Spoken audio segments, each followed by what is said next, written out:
Lauren and Renee and Guillermo. Thank you for having me today and giving the opportunity to speak. For me, I'm coming from a background that's pretty much all IT. I've done some other things, but it's been so long I can't remember those. 20 plus years in the information technology space, and then the last 7 or 8 have been spent focusing on security, and most recently compliance and dark web monitoring. And those are some of the things we want to speak about today. So um, what we're talking about overall today is protecting yourself, protecting your business, and then protecting your clients as a result of that protection that you're affording to yourself.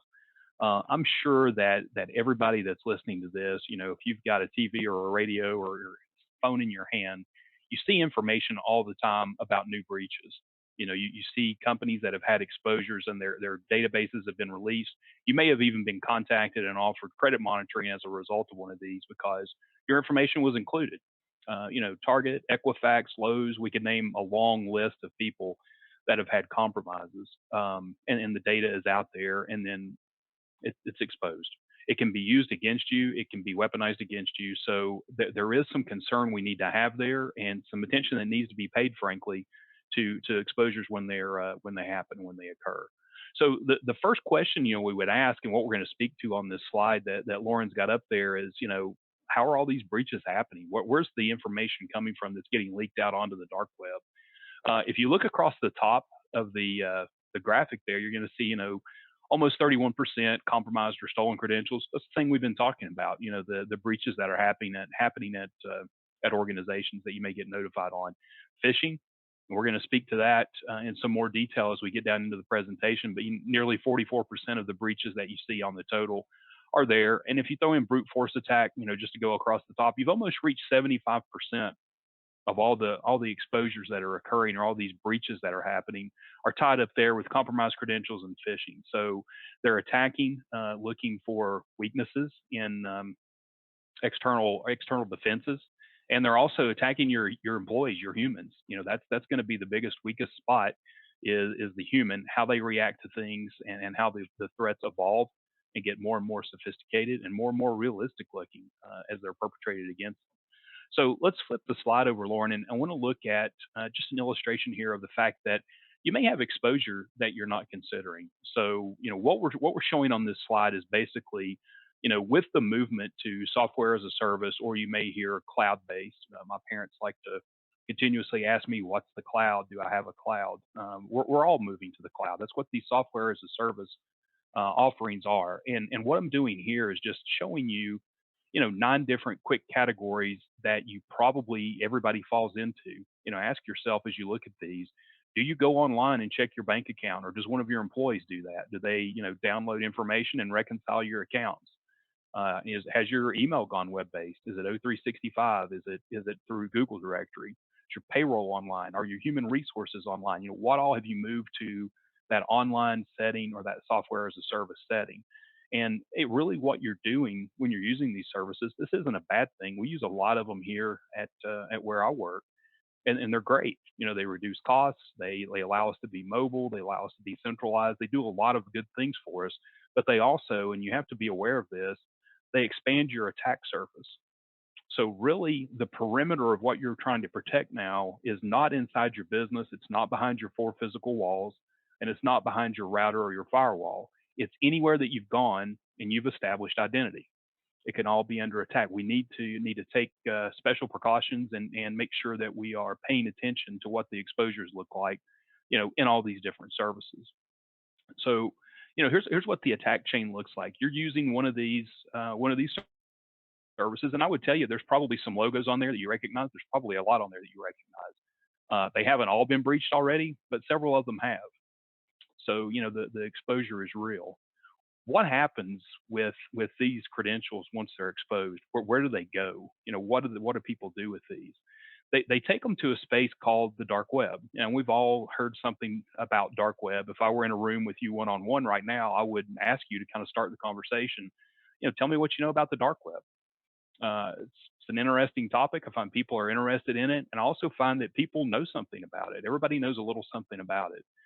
You may have seen, an advertisement on TV where the guy's sitting there feeding quarters into a vending machine, and He's getting driver's licenses and birth certificates and social security and all kinds of good things. Maybe there's a license plate in there. It's everything you wouldn't want to expose. They're getting it out. That's not a bad representation of what's going on. Basically what we're trying to represent is just a marketplace.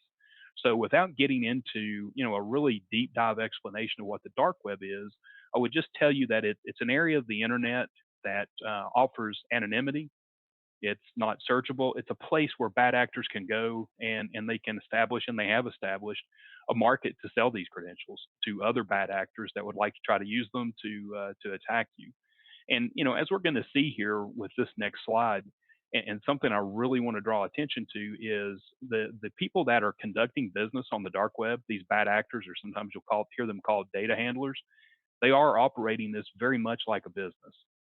It's not the case that you've got some guy, despite our graphic there, in a hoodie sitting in his grandma's basement. He's got nothing else going on. He just wants to see what he can do. He's just trying to prove his skills. That's not what the scenario is anymore. This is very much a business. There's big money in it. It's organized. And again, always follow the money. It'll show you what's going on. We're going to talk about ransomware a little bit, but that's one of the areas where money is definitely being made. But look at this slide. This is from the dark web. And I've got a couple other shots behind this I'll show you as well that are all from the dark web. But I think these are always very interesting. If you read what's going on here, they're hiring. The dark overlord is hiring, and he's looking for software designers, system engineers, and look at all the requirements. 10 years of experience. We need innovative approaches to operations and thinking outside the box. That's hacking. We need you to think outside the box to get around the fences that are in place. The salary's established, 762K annually, which is, nice. I think I can make that work. 90-day probationary periods. We're going to have increases based on performance reviews. There's an HR department here. We started talking about this being a business. Here's an ad trying to hire top tier talent. We know exactly what we want in terms of skill sets and talent. And there's an HR person back here that's probably going to reach out and see, is the salary acceptable, set up that first interview, make the offer, talk about insurance, all that stuff. So just a quick illustration of the fact that this is a business. Now, as we move on to the next slide, Lauren, we're going to see another snapshot from the internet, or the dark web here, I should say. And just an example of some of the kind of information that's being sold out here. So USA Business Bank account, we've got the routing numbers, perfect for ACH fraud. One of the things that you see a lot on the dark web is language around, hey, these are business accounts. And people feel a little better about that because you're a business, right? If you own a business, you've got it made. They don't never mind the worries about employees and protecting your data and all the things that business owners have to worry about. People outside of that space look at a business owner and say, hey, they've probably got insurance, they've got cash flow coming in, they've got product. I don't feel so bad about stealing from them or trying to exploit their weaknesses or their information to get money because it's a business. They can handle it. So this is something you see that's pretty common out there. Flipping over to the next slide, Lauren. What we're showing here, again, it's another snapshot from the dark web, is information for sale. They're selling a database, and this is one of the largest known data dumps that's happened on the dark web. Look at the price down here. Now, the way we've got this labeled is a little bit misleading. Here's someone selling the largest known data dump for $10. It's actually broke out into 5 pieces, so you can buy it in, collection number 1 through 5. Not much of a talking point, but it's actually $50 for the whole thing. And something I would point out here is just the amount of data that's available and how affordable it is. The entry barrier to get started with trying to manipulate vulnerabilities that may exist in systems or use passwords that you've gotten, those types of things, very, very low barrier to entry from a cost perspective and also from a technical perspective. You don't have to be a coding whiz or some kind of whiz bang hacker to get into this, and we'll talk about that more later on as we go through this. But want to point that out and just also point out that the exposure here is huge. If you think about some of the salaries we were talking about in the previous slide, and also think about other people that are in the organization that are working with that one person that's advertising for that large money, you got to sell a lot of units at $50 a piece to pay those salaries. So it kind of speaks, I think, a little bit to the level of exposure that exists. touching again on the fact that these are ran like a business, that all of these bad actors are actually operating a business. Look on the right hand side there. You can see the ratings for communication and quality. So it's just like any other rating system you might see on Etsy, eBay, Amazon. If you go off network on Amazon and they tell you about who it is you're dealing with, it's not Amazon anymore, it's someone else. Same type of thing here. So I'm looking at this person. I'm interested in the database that they've got. Looks like they do a pretty good job of communicating. 4 stars out of 5, and the product's really good. It's 5 out of 5. So I may want to do business with these folks. Let's swap over to the next slide here, Lauren, and we'll talk about phishing for a minute. In the original slide we were talking about a large portion, well, actually the largest portion of the exposures that are happening are coming through phishing emails. So again, to just reemphasize the point, they're attacking your humans. They're seeing how susceptible your employees are. And we have seen, and this is true through time, the bad actors miss no opportunity to take advantage of something that's current in the news. So COVID-19 happened. It's, worldwide pandemic. We're all in the middle of it. There's been a large uptick in bad actors using that information to try to trick your employees. So you see emails coming in that say, hey, here's a heat map for COVID-19 infections in your area, or COVID-19 infections are spiking. Here's the heat map. Maybe it's guidance just released from the World Health Organization. Things that draw you in. It's in the news, and they know you might be interested in it. They use all of those things. Moving on to the next slide, I want to illustrate just kind of how easy it is to get into this business. I spoke to it a little bit, that you don't have to really have a lot of coding experience or a lot of money. What we're showing you here is that there are kits out there that exist, and you can use to use as a tool to build your own phishing kits. So build emails that look good, that you can send to people that you want to target, and then build the landing pages that look really good. And I'm going to show you some of that as well, to try to trick people into giving you their usernames and passwords. So the next slide, actually the next couple of slides, but we'll pause on the first one. This is a site that was actually, one side is the real site, the other site's a fake, and it was created at our headquarters. One of our developers bought the tool that was advertised on the previous slide, and they created a fake just to kind of show you what it looks like. You can cheat here a little bit. You'll see up there on the left-hand side, the URL is blued out on the upper left, or that website address, I should say, probably. That's the only way you can tell these apart to my eye. That's different, and that's the thing that you would have to look for.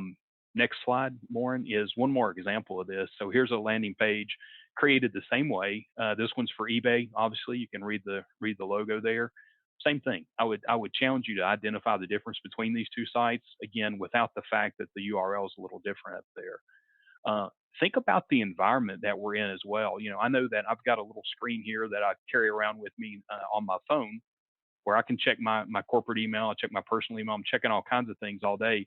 Think about this screen and how good it is, and then shrink it down to fit on your cell phone. It's going to get even tougher to look at that and have your employees identify what's going on. So getting very sophisticated, and again, very affordable to get into this business. The next slide down I'm going to show you is exactly to that point. What do people do once they get your passwords? The thing that's really on the mind of everyone and in the news a lot is ransomware and what's going on there. Again, this is a site that you can join. You can subscribe to this as a service, and they'll provide you with the ransomware. All you have to do is send it out to people. So you get the list, you send the emails. They'll give you variations of it, so you can keep fresh iterations of it going out to potential targets. They'll help you track on your dashboard here who's been infected, who's paid the ransom, and then at the end of the month, you take a portion, and the people providing the software take a portion, and everybody wins. So again, you don't have to have a lot of particular skill or a lot of money to get involved with this industry. I want to speak to a couple of things here as I kind of wrap up around what can you do to protect yourself. So the next slide we've got here is going to speak to good email hygiene. I know we've spoken to email quite a bit in phishing, and how good those attacks look and how easy it is to get into the business of sending those realistic looking attacks. What can you do about it? This is just a graphic here that makes a great point, I think. We have all been in the middle of COVID-19 for a while now. And it's just talking about, hey, the CDC recommends that you wash your hands for 20 seconds and you can avoid, a lot of problems. Let's get rid of germs. Same thing with your email. Take 20 seconds there. Pay attention to these things that we've listed down the side there. Generic content, urgency. Check all the links. Hover over beforehand. So things that you can train your people on to look for and pay attention to as they're checking their mail. And then the last slide I've got here, and what I'll wrap up on is I'm going to it's the title of the slides here: protect your employees, and you can read around the ring there in terms of being aware, putting some technical controls in place, putting some processes in place, putting some policies in place. What this is going to boil down to at the end is a couple of things. One, you need to pay attention to your environment, and of course, you need to put technical controls in place. Assess your environment, find out where your weaknesses are, and ManagedTEK can do all of this for you. Let's take a look at what you have. What do we need to do to protect it? And then let's continue that cycle. We'll continue to reevaluate. One more component that I would mention here that I feel is sometimes left out or sometimes overlooked is your culture. What's your culture look like inside your business? Most people can probably answer that question. They'll tell you, hey, we've got a laid back culture and everybody, it's kind of a flat organization or whatever that looks like. What does your security culture look like? That question a lot of times is not so easy to answer. Are you training people? Are you constantly reminding people of that training? Are you testing them to see what's going on? We often talk about learning curves and, oh, I'm going to have a steep learning curve is something that I'm sure everybody has said at some point in their life. But if you think about a learning curve, what it really looks like in terms of education is it's more waves than it is a straight line up. So there's a forgetting curve as well. On the backside of the learning curve, we go down on through the forgetting curve. And so it's super important that we get very consistent, very methodical with training your people and talk to them. We talk about security culture, help them understand why this is important and what we want to do to protect the data here, protect the business, what it means to them. Continued employment, continued raises. We're not having to spend money reacting to rebuilding brand from cyber incidents that happen, things like that.